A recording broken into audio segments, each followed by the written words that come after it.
प्रियं बुद्धिमतां वरिष्ठं वातात्मजं वानरयूथमुख्यं श्रीरामदूतं शरणं प्रपद्ये।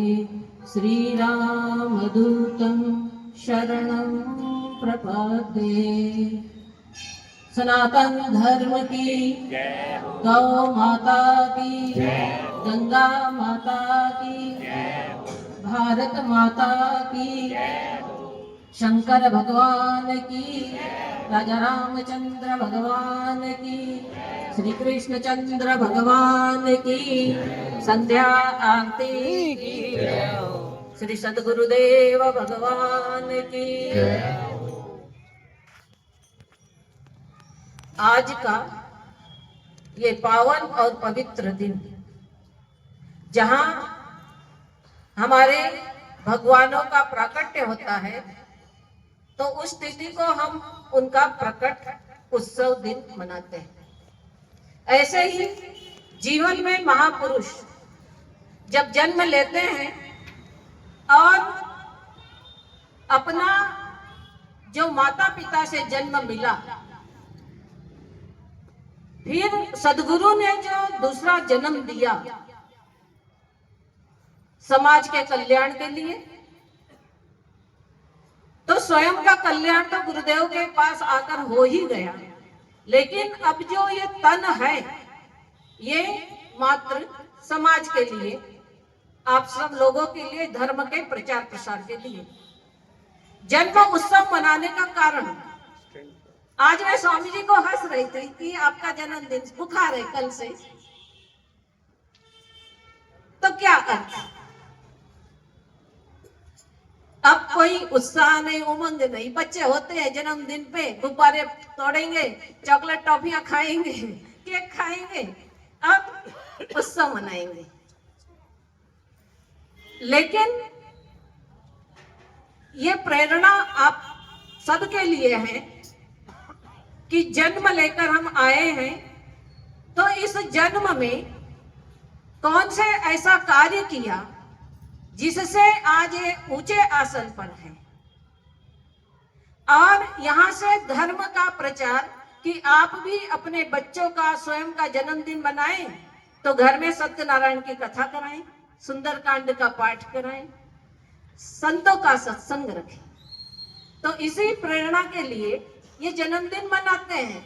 नहीं तो जन्मदिन और चले जाएंगे तो हमारा मरण दिन, हमारा तो दोनों ही मनता है कि जब जिंदा है तो जन्मदिन, जब मर जाएंगे तो मरण दिन। क्यों मरण दिन?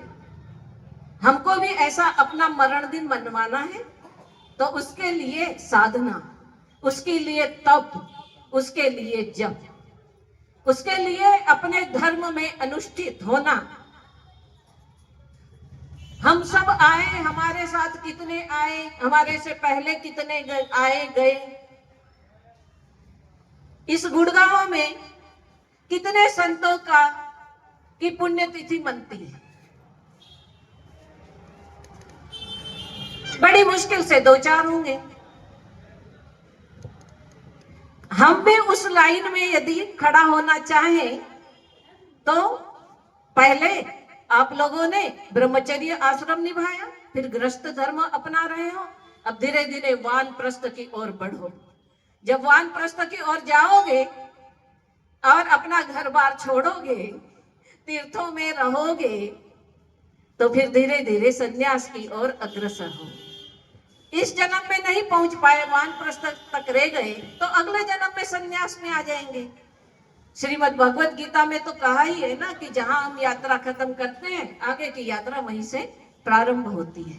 तो ये यात्रा प्रारंभ करने का तरीका, ये संत महापुरुषों का जन्मदिन इसीलिए मनाया जाता है, इसीलिए कि आप इससे प्रेरणा लो। यदि आप प्रेरणा लोगे तो आपका जीवन भी अगले जन्म में हो सकता है कि स्वामी जी की तरह ही हो जाए। तो इसलिए जीवन में हम आए हैं तो भगवान श्री राम के मर्यादा को हम आचरण में आचरित करने के लिए राम कथाएं सुनते हैं, रामायण पढ़ते हैं, कि हमारा जीवन भी ऐसा बने कि हम अपने माता पिता की सेवा कर पाए। आज सबसे बड़ा दुख है कि माता पिता को कोई देखना नहीं चाहता, और वहीं भगवानों को जन्म देने वाले माता पिता, माता कौशल्या और पिता दशरथ को आज हम याद करते हैं। उनके दर्शन करने के लिए दशरथ महल जाते हैं, तो अपने घर के दशरथ की ओर कभी हम उस दृष्टि से निहारते हैं जिस दृष्टि से भगवान राम अपने पिता दशरथ को निहारते थे? बस इतनी समझ आ जाए तो जीवन चरितार्थ हो जाए। ये मनुष्य का जन्म बहुत मुश्किल से मिलता है, और मिल गया तो इसमें अपने परमात्मा का प्राकट्य करना बहुत दूर की बात है। हमारे यहाँ पूरे भारत में राम राम बोलते हैं। अब सभी बोलते हैं ना, 2 बार क्यों बोलते हैं? हम राम 1 बार नहीं बोलते, राम राम 3 बार भी नहीं बोलते, 4 बार भी नहीं बोलते। आप लोग बोलते हो 4 बार 3 बार? जब हम किसी को बोलते हैं तो क्या बोलते हैं? राम राम। राम यानी कि मेरे अंदर हृदय में बैठा परमात्मा, मेरा राम तुझे राम को नमस्कार करता है। 2 राम है ना, एक सामने वाले का राम अलग, एक हमारा राम अभी अलग है द्वैत में। जब हम साधना करेंगे, एकत्व में आएंगे, तो वही समष्टि वाला राम व्यष्टि में आ जाएगा, तो स्वयं हम राम हो गए। लेकिन अभी हम साधारण व्यक्ति को प्रणाम नहीं करते, राम राम बोलते हैं तो किसको प्रणाम करते हैं? आपके हृदय में बैठे राम को प्रणाम करते हैं। एक राम दशरथ का बेटा, एक राम घट घट में लेटा, तो कौन से राम को हम प्रणाम करते हैं? जो घट घट में बैठा हुआ है। और जब हम उसका जप करेंगे तो एक राम का सकल पसारा, कि उसी राम का सकल पसारा है, और एक राम सब जग से न्यारा। वो राम कौन है? मैं।